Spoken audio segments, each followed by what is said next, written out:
है कि गुरु महाराज के श्री चरणों में माला अर्पण करें।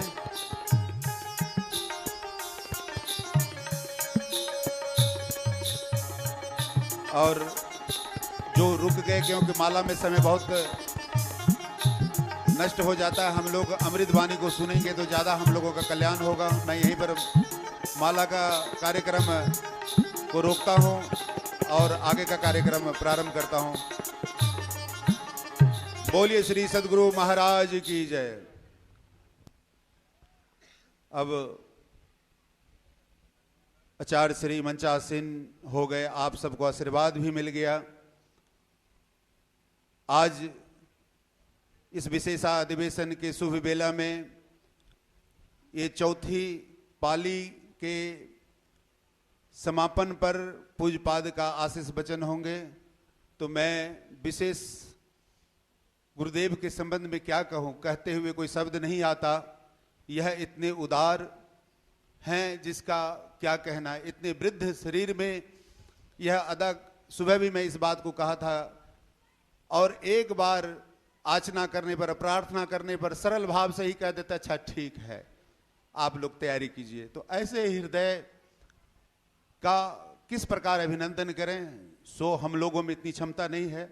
मैं गुरुदेव के श्री चरणों में प्रार्थना करता हूं कि हे गुरुदेव, आज हम सबको ऐसे स्नान कराएं जो कि सारे दुख दर्द हमारे मिट जाएं। बोलिए श्री सद्गुरु महाराज की जय। वंदो गुरुपद कंज कृपा सिंधु नररूप हरि महामोहतम पुंज जासु वचन रवि करे करे। धन्य धन्य सद्गुरु सुखदा महिमा कहे न जाए। जो कुछ कहो तुम्हारी कृपा मोते कछु न बसा। बोलिए प्रेम से श्री सद्गुरु महाराज की जय। श्री सद्गुरु महाराज की जय। श्री सद्गुरु महाराज की जय। इस धर्म मंच पर विराजमान परम श्रद्धेय महात्मागण, धर्मानुरागी सज्जन वृंद तथा आदरणीय माताओं एवं पुण्यवती देवियों, यहाँ पर कल प्रातः काल से ही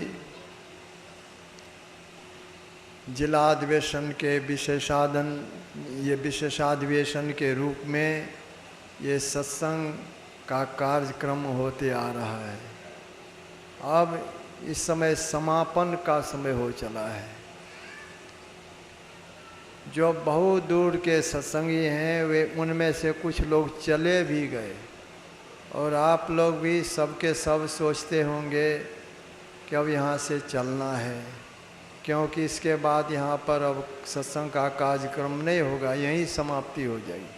तो सबके सब तैयारी में होंगे। अब तो विशेष कहने के लिए समय नहीं रहा, और कहने की आवश्यकता भी नहीं। कल से ही बाबा लोगों ने आप लोगों को बहुत बातें सुनाया, आप लोग सुने, लेकिन अवश्य ही सभी बातें लोगों को स्मरण में नहीं रहती। जितनी बातें कही गई सभी बातें लोगों को स्मरण में नहीं रहती। इसी कारण तो समाचार सुनाने वाले पूरा समाचार सुनाने के बाद कहते हैं एक बार मुख्य समाचार फिर से सुन लीजिए। ऐसा क्यों कहते हैं? इसलिए कि सभी बातें लोगों को याद नहीं रहती, तो मुख्य समाचार कम से कम याद रहे। लेकिन उस समाचार को सुन करके लोगों का दुख दूर नहीं होता।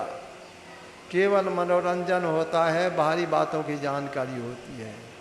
लेकिन सत्संग में जो आप लोगों ने सुना है, ये कल्याण की बातें हैं, बहुत कल्याण की बातें हैं। संत महापुरुष इहलोक और परलोक दोनों को सुखमय बनाने की बात कहें। यह जीवन भी सुखमय बना हुआ रहे और शरीर छूटने के बाद का जीवन भी सुखमय बन जाए। इसलिए संत लोग पहले तो संसार में जीने की कला सिखलाते हैं, मनुष्य को किस तरह का जीवन बिताना चाहिए यह बात सिखलाते हैं। फिर यह शरीर जो मिला है, इस शरीर की सबसे बढ़कर के उपयोगिता क्या है, इस शरीर को पा करके क्या करना चाहिए, ये दो बातें, जीने की कला और इस शरीर को किस तरह से सार्थक बनावे, ये दो बात संत महापुरुषों की वाणी में खास रूप से है। मनुष्य को क्या करना चाहिए, किस तरह का जीवन बिताना चाहिए, इसमें पहली बात यह है कि मनुष्य को माता पिता की आज्ञा का पालन करना चाहिए। माता पिता का बहुत उपकार होता है। हम लोग प्रत्यक्ष में देखते हैं, बच्चा जब जन्म लेता है उस समय वह असहाय हालत में रहता है। अब वह अपने से अपने लिए कुछ नहीं कर सकता।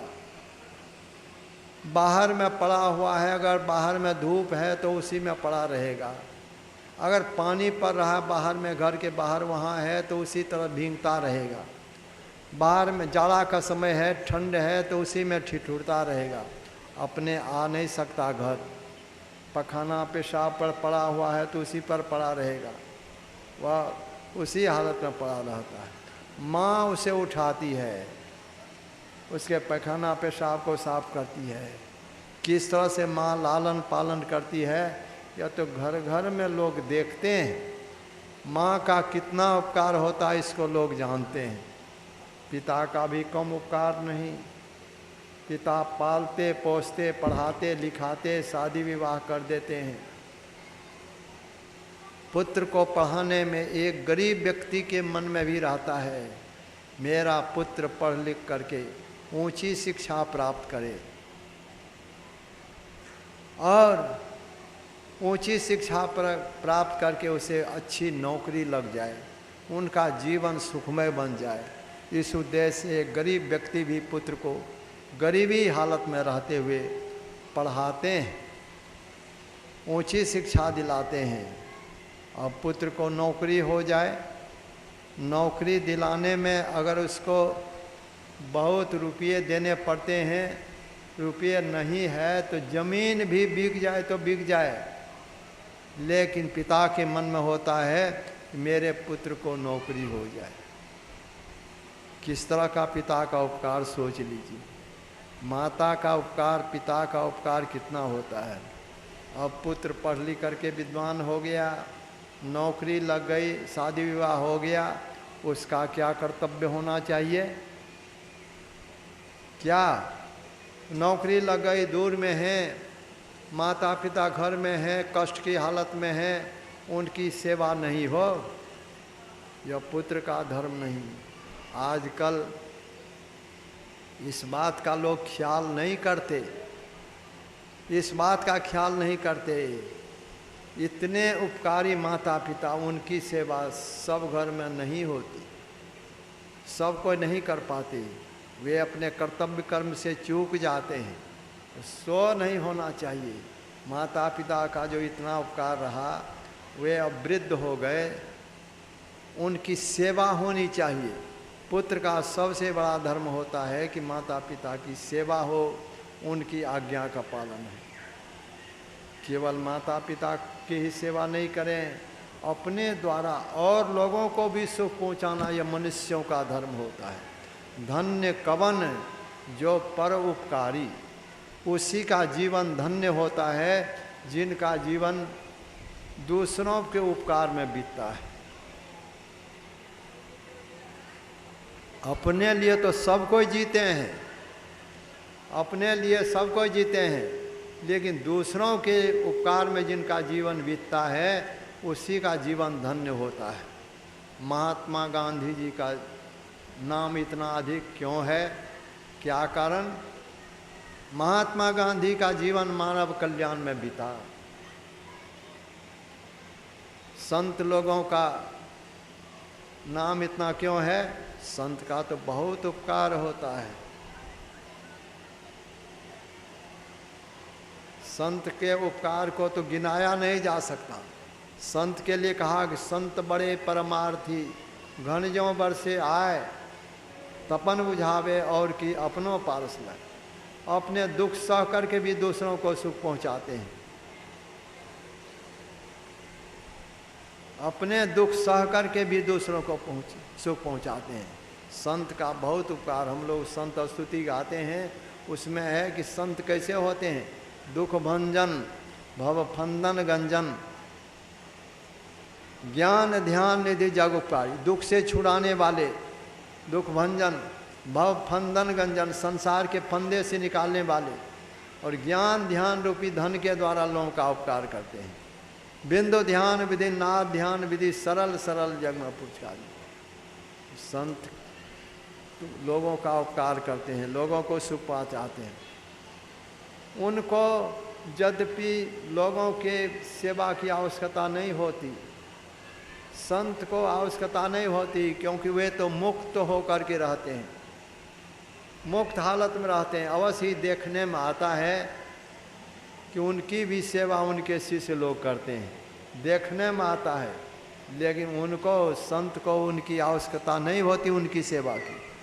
हम लोगों के परमाराध्य गुरुदेव अंतिम में अस्वस्थ हालत में थे। एक बाहर के सत्संगी आए,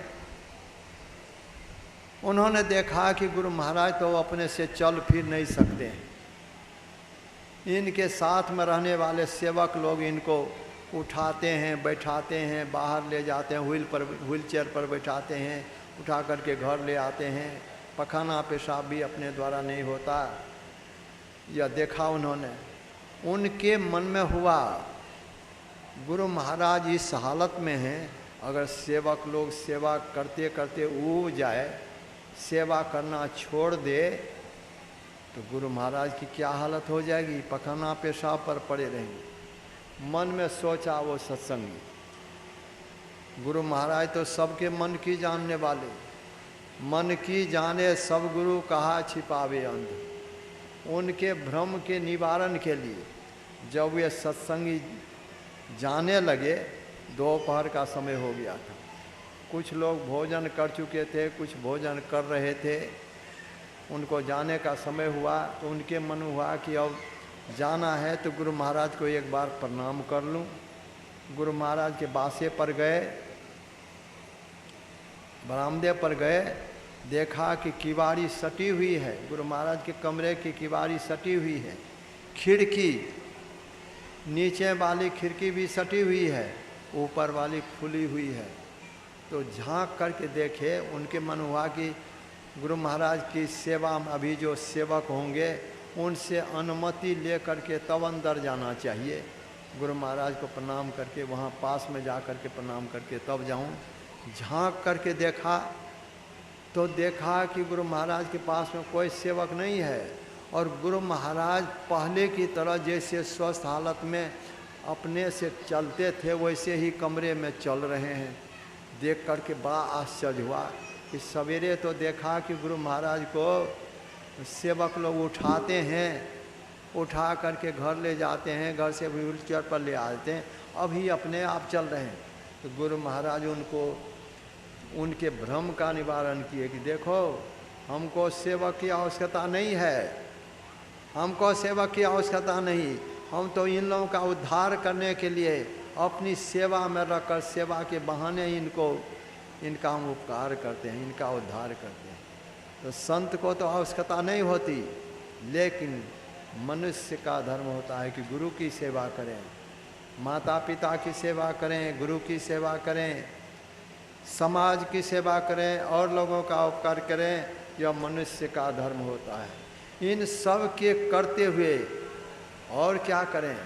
अपने चरित्र को उत्तम बना करके रखें, और उत्तम बना करके रखते हुए परमात्मा की भक्ति, जो जीवन का सबसे महत्वपूर्ण कार्य है, संसार के कर्तव्य कर्म को करते हुए परमात्मा की भक्ति करें।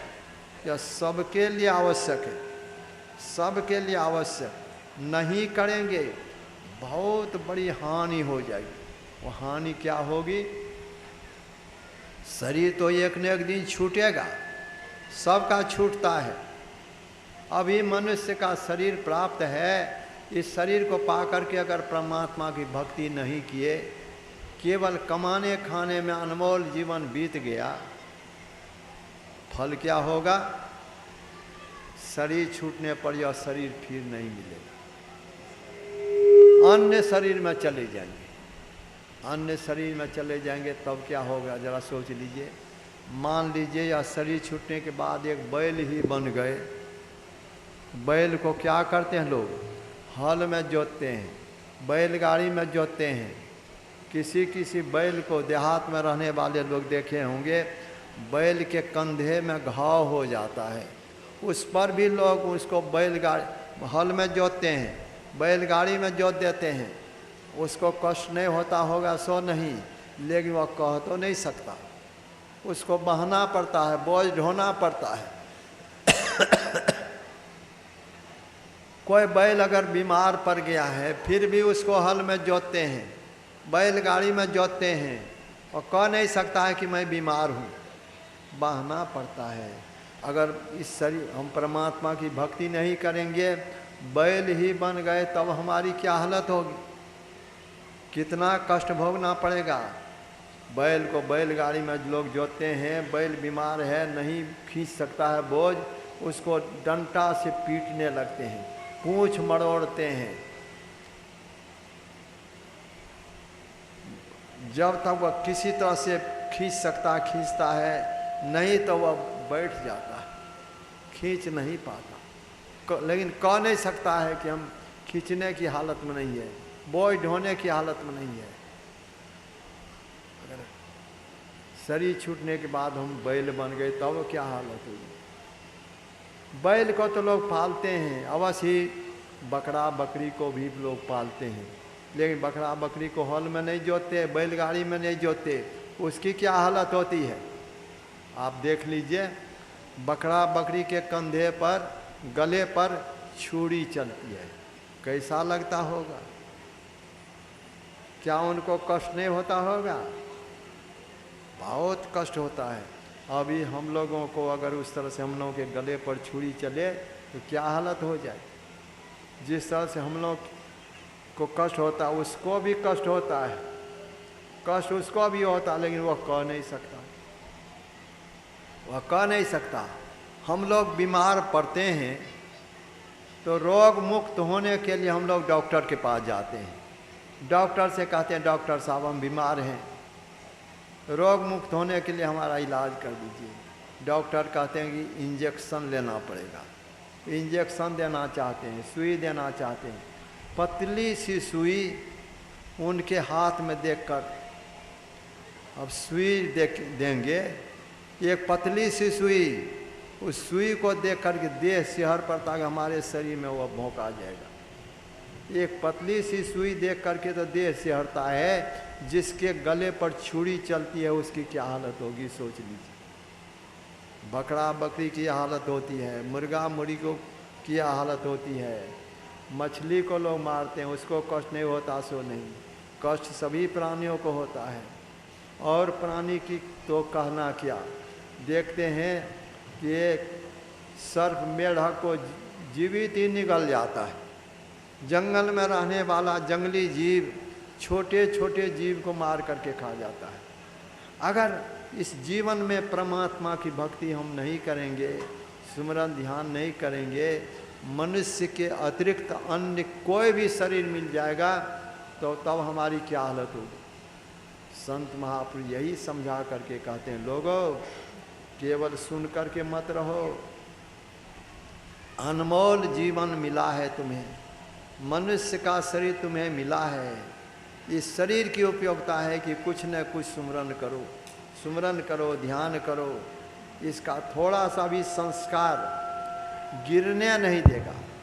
थोड़ा सा भी करेंगे तो गिरने नहीं देगा। गिरना क्या है? मनुष्य शरीर छूटने के बाद अन्य शरीर में चला जाना, यही गिर जाना है, महाभय में चला जाना है। एक बार गिर जाने पर फिर मनुष्य शरीर तुरंत मिले यह संभव नहीं होता। तब तो 84 लाख योनियों में जोना पड़ता है। जैसा कि संत कबीर साहब की वाणी में है कि 184 भरम के पाँव पर अटके आए, अब की पासा ना पड़ा फिर 84 जाए।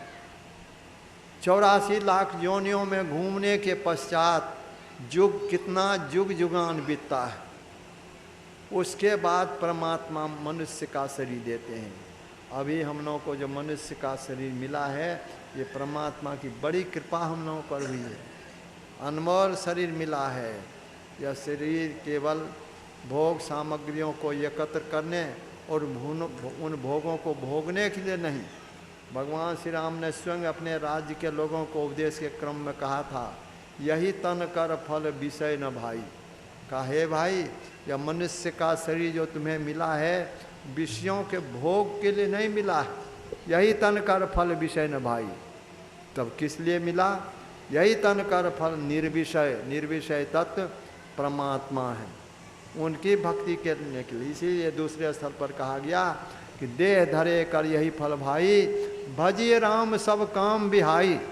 का यह मनुष्य का शरीर जो मिला है, सभी कामनाओं का त्याग कर परमात्मा का भजन करें। भजिए राम सब काम बिहाई। इसका मतलब यह नहीं कि काम धना छोड़ करके संत लोग परमात्मा की भक्ति करने के लिए कहते हैं। काम धना छोड़ने के लिए नहीं कहते। काम धना छोड़ करके कोई रह भी नहीं सकते। भले कोई काम धना छोड़ भी दे, लेकिन भोजन के बिना तो नहीं, कोई रह नहीं सकते। भोजन के बिना काम नहीं चल सकता, शरीर ही नहीं रहेगा। वस्त्र के बिना भी नहीं रह सकेंगे, बिना घर के भी हम आराम से नहीं रह सकेंगे। 3 आवश्यकताओं को छोड़ करके कोई नहीं रह सकते। तो काम काज छोड़ करके तब भजन करेंगे तो यह कहाँ से आवेगा? भोजन कौन देंगे? सब के सब जब काम धना छोड़ दे, परमात्मा की भक्ति करने लग जाए, अन्न कैसे उपजेगा? खाएंगे क्या? काम धना छोड़ने के लिए संत लोग नहीं कहते, बल्कि गोस्वामी तुलसीदास जी महाराज ने कहा, कर से कर्म करो विधि नाना, चित राखो जहाँ कृपा निधाना।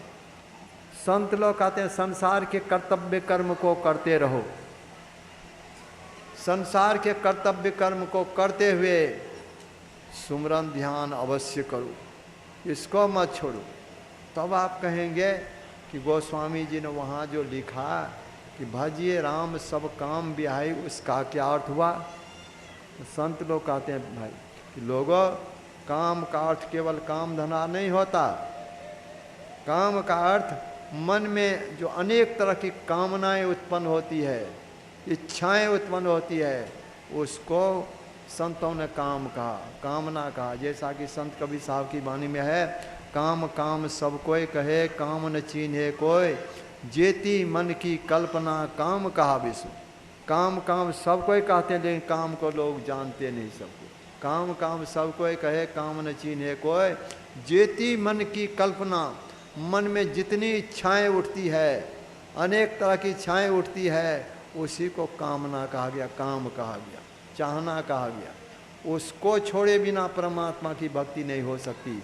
उसको छोड़ने के लिए कहा, मतलब यही हुआ कि संसार के कर्तव्य कर्म को करते हुए मन में जो अनेक तरह की चाहनाएं उत्पन्न होती, इच्छाएं उत्पन्न होती है, उससे अपने मन को हटाकर, अपने ख्याल को हटाकर सुमरन करें, ध्यान करें, तो जीवन उत्तम बन जाएगा। आगे का जीवन उत्तम बन जाएगा। भले ही इस जीवन में जो कोई थोड़ा सा ही सुमरन ध्यान कर पाते हैं, भले उसमें पूर्णता नहीं हो, लेकिन वह व्यर्थ नहीं जाता, वह नष्ट नहीं होता। अर्जुन ने भगवान श्री कृष्ण से पूछा था, अर्जुन ने पूछा, भगवान, कोई व्यक्ति अगर अपने जीवन में बहुत कम थोड़ा सा सुमरन ध्यान कर पाए और उसी हालत में अगर उनका शरीर छूट जाता है तो उनकी क्या हालत होती है। ऐसा तो नहीं होता जैसे बहुत जोरों से मेघ लगता है, बादल लग गया, अब लोगों को होता है कि पानी बरसेगा, लेकिन हवा के झोंके में बादल छिन्न भिन्न हो जाता है, पानी नहीं बरसता। क्या उसी तरह से जो लोग थोड़ा सा ही ध्यान भजन करते हैं उसी हालत में उनका शरीर अगर छूट जाता है तो उनका क्या हुआ, नष्ट तो नहीं हो जाता। भगवान श्री कृष्ण ने कहा था नहीं नहीं, योग का नाश नहीं होता, भक्ति के बीज का नाश नहीं होता। थोड़ा सा भी अगर कोई करते हैं तो वह थोड़ा सा भी संस्कार उसके फलस्वरूप, थोड़ा सा करने वाले के मन में तो अभी संसार सुख की चाहना रहती ही है, इसलिए शरीर छूटने पर उनको पहले स्वर्ग सुख की प्राप्ति होती है। स्वर्ग सुखों को भोगने के पश्चात उनका जन्म पवित्र श्रीमान कुल में होता है अथवा जोगी कुल में होता है, और पूर्व संस्कार से प्रेरित होकर के वह ध्यान भजन में लग जाता है। इस जीवन में अगर थोड़ा सा भी करेंगे तो वह नष्ट नहीं होगा, फिर मनुष्य शरीर निश्चित रूप से मिलेगा। इसलिए संत लोग कहते हैं कि इस काम को करना मत भूलो, इसको अवश्य करो, कम से कम अपनी पूंजी को बचा लो। पूंजी क्या है? जैसे कारोबार रोजगार करने के लिए रुपया पैसा पूंजी होता है, रुपया पैसा नहीं रहे कोई कारोबार नहीं हो सकता। उसी तरह से मनुष्य शरीर नहीं रहे तो परमात्मा की भक्ति रूपी व्यापार नहीं हो सकता। भक्ति करने के लिए यह मनुष्य शरीर है पूंजी। संत कबीर साहब ने कहा, अरे दिल गाफिल गफलत मत कर, एक दिन जम तेरे आवेगा, सौदा करन को याजग आया, पूंजी लाया मूल गमाया, प्रेम नगर का अंत न पाया, ज्यों आया त्यों जावेगा। संत कबीर साहब कहते हैं, अपने मन को समझाते हुए कहते हैं, गफलत में मत रहो, अरे दिल गाफिल गफलत मत कर, एक दिन जम तेरे आवेगा, जमदूत आवेगा, जम के फंदे में फंस जाओगे। करो क्या? तुम्हें जो पूंजी मिली, मतलब मनुष्य शरीर परमात्मा ने दिया, इस मनुष्य शरीर को पा करके अगर परमात्मा की भक्ति नहीं की तो पूंजी लाया मूल गमाया, प्रेम नगर का अंत न पाया, ज्यों आया त्यों जावेगा। खाली हाथ आया था संसार में, खाली जाना पड़ेगा। करो क्या? सुन मेरे साजन, सुन मेरे मीता, या जीवन में क्या क्या कीता, सिर पाहन का बोझा लीता, आगे कौन बचावेगा। तो संत लोग कहते हैं संसार में अच्छी रहनी में रहते हुए, पवित्र जीवन बिताते हुए, पवित्र कमाई के द्वारा अपना भरण पोषण करते हुए, परिवार के लोगों का भरण पोषण करते हुए कुछ न कुछ सुमरन ध्यान सभी व्यक्तियों को करना चाहिए, सबको करना चाहिए, सबके लिए आवश्यक है। अगर नहीं करेंगे बहुत बड़ी हानि हो जाएगी। हानि यही होगी कि अब मनुष्य शरीर जो अभी प्राप्त है, यह पूंजी मिली है परमात्मा की भक्ति करने के लिए, मनुष्य शरीर फिर नहीं मिलेगा, तो 84 लाख योनियों में जाना पड़ेगा। जैसा कि संत कबीर साहब ने कहा, लख 84 भ्रम के पाँव पर अटके आए, अब की पासा ना पड़ा, फिर 84 जाए, 84 लाख योनियों में चले जाएंगे। एक बार मनुष्य शरीर छूटने के बाद अन्य शरीर में चले जाएंगे। अब कोई उपाय नहीं रहेगा, ज्ञान ही नहीं रहेगा, करेंगे क्या? कुछ नहीं कर सकेंगे। तब 84 का फेरा है, कितना जुग जुगान बीतेगा, कितना कष्ट भोगना पड़ेगा, कोई ठिकाना नहीं। इसलिए गफलत में नहीं रहें, कुछ न कुछ करें, थोड़ा सा भी करेंगे यह गिरने नहीं देगा, अन्य शरीर में जाने नहीं देगा। इसके लिए हम लोगों के परमाराध्य गुरुदेव ने कहा, दो काम को करते रहो। दो काम क्या है? वह दो काम यह कि सत्संग नित्य और ध्यान नित्य रहिए करत संलग्न हो। का इन दोनों काम को नित्य करो। दोनों कामों में पहला काम सत्संग है। सत्संग याद दिलाता है कि यह शरीर सब दिन नहीं रहेगा, एक न एक दिन छूटेगा। अगर इस जीवन में परमात्मा की भक्ति सुमरन ध्यान नहीं करेंगे तो नहीं ऐसो जन्म बारंबार, तब मनुष्य शरीर नहीं मिलेगा। यह ज्ञान होता है सत्संग से। ध्यान करने की प्रेरणा मिलती है सत्संग से, इसे लिखा सत्संग नीति। केवल सत्संग करें और ध्यान नहीं करें तो लाभ क्या होगा। जैसे भोजन अनेक प्रकार के भोजन का नाम ले करके रहें, उसके स्वाद का बखान करें, खाएं नहीं तो पेट नहीं भर सकता। अंधकार में पड़े हुए हैं, बहुत तरह की रोशनी का बखान करें, लेकिन रोशनी जलाने के लिए कोई प्रयत्न नहीं करें, अंधकार में ही पड़े रहेंगे। ठीक उसी तरह से केवल सत्संग सुने और ध्यान भजन नहीं करें तो लाभ नहीं हो सकता। दोनों काम करने की आवश्यकता है। बिना सत्संग सुने, बिना संतों के ज्ञान को सुने लोग भूले हुए रहते हैं, भ्रम में पड़े हुए रहते हैं, गफलत में पड़े हुए रहते हैं। इसलिए सत्संग भी आवश्यक है और ध्यान परम आवश्यक है। दोनों काम करें, सत्संग नित और ध्यान नित रहिए कर संलग्न हो। अब सत्संग के समय संबंध में एक बात यह है कि सामूहिक रूप से अगर किसी व्यक्ति को सब दिन संभव नहीं होता, एक जगह बैठ कर के हम बहुत लोगों के बीच में एक जगह बैठ कर के सत्संग नहीं कर पा रहे हैं, तो कम से कम जहाँ रहते हैं अपने घर में भी संतों की वाणी का पाठ कर लेंगे, गुरु महाराज के उपदेश का जो संग्रह है उसको हम पढ़ लेंगे तो ध्यान करने की प्रेरणा मिलेगी। अच्छी रहनी, पाप कर्म से बच करके रहने का ज्ञान होगा, ध्यान करने की प्रेरणा मिलती रहेगी। तो अकेले में भी सत्संग हो सकता है। किसी न किसी तरह से सत्संग करते रहना चाहिए, ध्यान भजन करते रहना चाहिए। और त्यागना क्या है तो व्यभिचार, चोरी, नशा, हिंसा, झूठ तैरना चाहिए। पंच पाप कर्मों से बच करके रहेंगे तो ध्यान भजन में आगे बढ़ सकेंगे। पाप कर्म करने वाले से ध्यान भजन नहीं हो पाता। पाप कर्म करने वाले संसार का सब काम कर लेते हैं, बहुत धन जमा कर लेते हैं, ऊंचे पद पर भी चले जाते हैं, राजा भी बन जाते हैं, लेकिन पापी व्यक्ति से सुमरन ध्यान नहीं होता। इसीलिए संत महापुरुष कहते हैं पाप कर्म से बच करके रहो, अच्छी रहनी में रहो तो तुमसे ध्यान भजन हो सकेगा। पाप कर्म छोड़ने वाले से ही सुमरन ध्यान होता है। दूसरी ओर जो पाप कर्म से बच करके रहते हैं तो वो संसार में भी वे सम्मानित होकर के रहते हैं। लोग जान जाते हैं कि ये बहुत अच्छे आदमी, क्योंकि छिपता नहीं। पाप कर्म करने वाले अपने को छिपा करके रखे कि कोई जाने नहीं, वह नहीं छिपता। ठीक उसी तरह से जो धर्मात्मा होते हैं, पुण्यात्मा होते हैं, पवित्र जीवन बिताने वाले होते हैं, पाप कर्म से अपने को अलग रखते हैं तो उनकी वह रहनी भी नहीं छिपती। लोग जान जाते हैं कि बहुत अच्छे व्यक्ति हैं,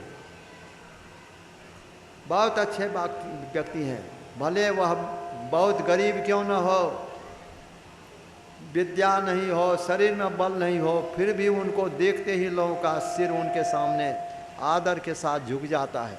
लोग कहने लगते हैं ये बहुत अच्छे आदमी हैं, ये देवता हैं, ऐसा कहने लग जाते हैं। संसार में उनका सम्मान होता है। इसीलिए संत मत में यह बातें हैं कि पवित्र जीवन बिताते हुए रहो, पवित्र रहनी में रहो, पवित्र कमाई करके अपना भरण पोषण करो और इस काम को करते हुए परमात्मा की भक्ति करते रहो। तुम्हारा इहलोक परलोक दोनों उत्तम बन जाएगा। यही समय अधिक हो गया है, आप सभी लोगों को अब अपने अपने घर भी जाना है, तो मैं अब विशेष बढ़ना नहीं चाहता। अब अंत में यह आयोजन जो यहाँ के सत्संगी लोग किए, इसमें कितना खर्च किए हैं, बहुत बहुत खर्च किए हैं। बाहर का काम और लोग करते हैं अपने आर्थिक लाभ के लिए, लेकिन सत्संग का आयोजन लोग अपने लाभ के लिए नहीं करते, बल्कि चाहना क्या रहती है कि संतों के कल्याणकारी ज्ञान से बहुत लोग लाभान्वित हो। इस बात को लोग सुने समझे, अपने जीवन में उतारे, लोगों का कल्याण हो, इसी भावना से सत्संग का आयोजन होता है। यहाँ के सत्संगी लोग जो इस आयोजन को करने में अपना तन लगाए, मन लगाए, धन लगाए, तो सब का सब सार्थक हुआ है। ये लोग बहुत बहुत पुण्य के भागी हुए हैं। इस आयोजन में बाहर के भी लोग अगर कुछ सहयोग किए होंगे, वे भी धन्यवाद के पात्र हैं, वे भी पुण्य के भागी हुए हैं। इन सभी लोगों के लिए मेरी शुभकामना है। मैं गुरु महाराज से प्रार्थना करता हूँ इन आयोजन के करने वाले जितने व्यक्ति हैं, जितने सहयोगी हैं, सबके मन में इसी तरह से सत्संग के प्रति, ध्यान भजन के प्रति अधिक श्रद्धा हो, प्रेम हो, सबका जीवन सुखमय और शांतिमय बना हुआ रहे। इसके अतिरिक्त आप लोग जो बहुत दूर दूर के सत्संग, बहुत दूर दूर के अपने काम काजों को छोड़ करके आप लोग इस यहाँ पधारे, आप लोग भी कम धन्यवाद के पात्र नहीं, आप सब लोग भी धन्यवाद के पात्र हैं। मैं आप सभी लोगों को भी की भी मंगल कामना करता हूँ। अगर आप लोग इस आयोजन में नहीं आते तो यह सत्संग का आयोजन सफल नहीं होता। आप लोगों ने यहाँ आकर पधार कर सत्संग के आयोजन को संपन्न किया है, इसलिए आप सब लोग भी बहुत बहुत धन्यवाद के पात्र हैं। आप सभी लोगों के लिए भी शुभकामना है। गुरु महाराज से मेरी प्रार्थना है आप लोगों का भी जीवन सुखमय और शांतिमय बना हुआ रहे। इन्हीं शुभकामनाओं के साथ मैं अपनी बात समाप्त करता हूँ। बोलिए श्री सद्गुरु महाराज।